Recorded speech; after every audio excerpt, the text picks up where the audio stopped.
Et Christelle Bernot est notre correspondante au Caire. Alors Christelle, on vient de voir des manifestations de joie cette nuit. Il y en a eu ce matin encore. Cela dit, cette euphorie n'est-elle pas un peu teintée d'incertitude aussi ? Oui, comme vous le dites, en fait, cette euphorie est toujours bien présente aujourd'hui. Elle est aussi teintée d'incertitude. J'étais il y a quelques minutes place Al-Tahrir et nous avons eu l'impression d'assister à une kermesse. Les gens dansent, chantent, rient. Il y a aussi cette grande opération de nettoyage pour remettre propre la ville. Il y a aussi des personnes qui viennent pour la première fois sur la place Al-Tahrir, qui n'ont pas participé aux manifestations, mais qui sont venus voir ce qui se passe et qui veulent malgré tout participer à cette révolution. Et puis il y a ces Égyptiens avec qui j'ai parlé ce matin qui s'inquiètent du lendemain, qui s'inquiètent de l'instabilité politique et qui s'inquiètent aussi, qui redoutent la réaction des pro-Moubarak. Va-t-on aller où sont ces pro-Moubarak? Va-t-on vers des affrontements entre les anti et les pro-Moubarak? Il est difficile de le savoir.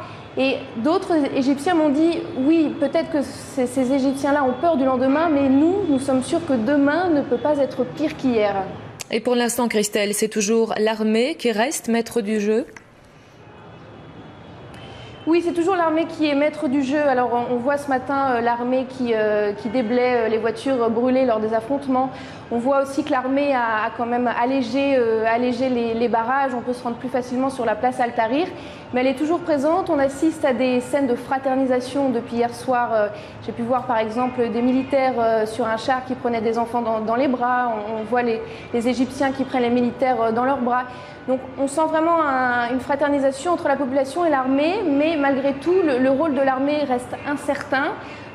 Par exemple, on peut voir aussi qu'il y a des scènes où la population gère elle-même. Par exemple, place Al-Tahrir, c'est la population qui fait le contrôle des papiers, qui fouille votre sac pour voir si vous n'avez pas d'armes pour entrer place Al-Tahrir. Et l'armée est en retrait, l'armée sur le côté, elle observe, elle surveille, mais c'est la population qui agit. Alors oui, pour l'instant, aujourd'hui, c'est la journée de l'euphorie. On pense à aujourd'hui, on ne pense pas au lendemain. Mais il est vrai que le rôle de l'armée reste incertain et on se demande ce qui va se passer. Elle a pris le contrôle de la ville. Quel rôle demain va-t-elle jouer? Va-t-elle aller dans le sens des revendications des manifestants? On ne le sait pas encore. Merci beaucoup Christelle. Christelle Bernot, notre correspondante au Caire.